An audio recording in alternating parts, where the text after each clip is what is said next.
for the max 72 hours and released. And the cycle continues. Law enforcement is seeing more and more of, and unfortunately, there's a capacity issue within the mental health system. And I do think this is something that really warrants additional attention, and is something that there's room to do it differently. If more isn't done, Galtieri says we're likely to see more situations like this. One that's eerily reminiscent of another case in Oldsmar in 2012, just a few miles from Gomez's home. This man, Benjamin Bishop, shot and killed his mother and her boyfriend while they were sleeping in their bed. He also had a history of mental illness. He also had a history of Baker Acts. And because his mother, God forbid, wanted him to get a job, is that when his mother and her boyfriend went to bed, he took a shotgun and blasted them and killed both of them. Galtieri doesn't want to conduct one more investigation like these. And now he says it's time for change. Yeah, and he says, what is important to keep in mind and what needs to be done is these people suffering from the mental illness need sustainable treatment, not just an in and out with a Baker Act. But of course, finding a way to do that is the tricky part. But he does say if a family member or loved one or someone you know seems to be suffering from mental illness, of course, the best thing you can do is get them treatment right away. Erica? All right, Colin, thank you. And again, Gomez is being held in the Pinellas jail without bond. Time now is 8:08. It is a Friday morning. Good morning. I'm Chuck Henson in the Real-Time Traffic Center. This report is brought to you by your Suncoast Hyundai dealers. We're really fortunate that it is the Friday at the tail end of the holiday season because there's very light travel on all the roadways. And when you have conditions like this, and take a look at this real-time traffic cam powered by the DOT at I-275 and I-4 in that very thick, dense fog, that really would have put just an awful spin on the morning commute. But really, right now, not a significant problem. Take a look. Those are all of the travel situations, the travel conditions, I should say, right now along the roadways, and we are really in very good shape, all into Pinellas County, across the Skyway. Now, you can see the Skyway is a little bit under speed, and I've been showing that camera all morning long. The visibility across that bridge is really very, very low. Veterans Expressway drivers, not a delay for you. 12 minutes top to bottom, and all three bridges also look great. In Hillsborough County, I've got a crash reported here. Looks like it's going to be on US 301 at Dr. King. There's no report of roadblock associated with that. I just see under speed traffic both directions there. US 41 at Valroy Road. That's just a little bit north of the Manatee County line with an accident. I'm getting a new report of a broken down vehicle. I know that icon shows an accident. Looks like it's also not accident. And traffic. Wood Street right now in St. Petersburg, 42nd Avenue North. Watch out for that. That's Highway 64 at I-75. Yeah, take a look at all the data. It's very nice as far as the traffic is concerned. What we really need to be concerned about is just getting plenty of space between you and the vehicle in front of you. Even though the volume is lighter, the conditions on the roadway make it very dangerous for drivers. Just want to make sure that all of that before you have to do it. This one is the traffic meteorologist Marquez in the Weather Center. Taking a look at the foggy start to the day. It's still Friday. It is, and this person's doing their evidence. They writing this thing to us here. So thanks so much, Darwin. Antoine Cincinnati, restoring justice for the advisory wasn't issued. There are pockets of fog in Citrus County now. For the rest of Tampa Bay, dense fog advisory until 9 o'clock. Visibility has been a quarter-mile or less in many locations. Now we're starting to see a half-mile Brooksville, Lakeland, Brandon, and Bradenton, but still a quarter-mile visibility in the immediate Bay Area. Temperatures are in the 60s right now for most of us, some 50s to our north. And then as we go through the day today, we will start to see the fog break up. Acton Hills camera in Tampa right now is pointed toward UT. You can see 36 Park here. This morning, much below it's 63 degrees. Humidity is 93%. Wind is 26 miles per hour. It's more humid down to our south. Deeper moisture in south.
practice, most people paid less at automation.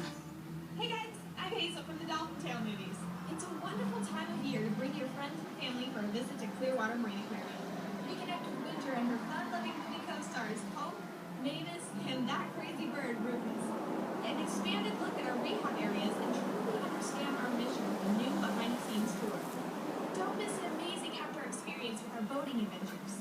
Skip the lines when you buy tickets at SpeedWinter.com. For kids 12 and under, pay only $16.95.